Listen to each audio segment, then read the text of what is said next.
नमस्कार, तुम्ही पाहत आहात कर्जा महाराष्ट्र 24 न्यूज। व्हिडिओ आवडल्यास लाईक, शेअर आणि सबस्क्राइब करायला विसरू नका।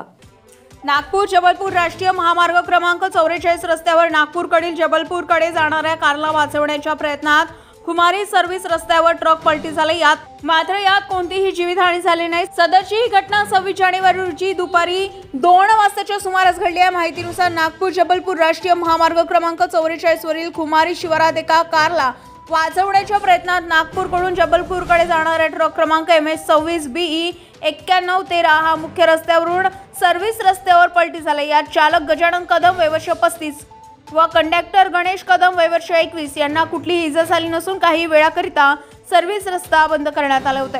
कर्जा महाराष्ट्र 24 न्यूज करता नागपूरवरून प्रतिनिधी पंकज चौधरी। ताज्या घडामोडी आणि बातम्या जाणून घेण्यासाठी कर्जा महाराष्ट्र 24 न्यूज या आपल्या YouTube चॅनलला सबस्क्राइब करा आणि बेल आयकॉन दाबायला विसरू नका, जेणेकरून आपला व्हिडिओ आल्याची ताजी खबर तुम्हाला ताबडतोब मिळेल।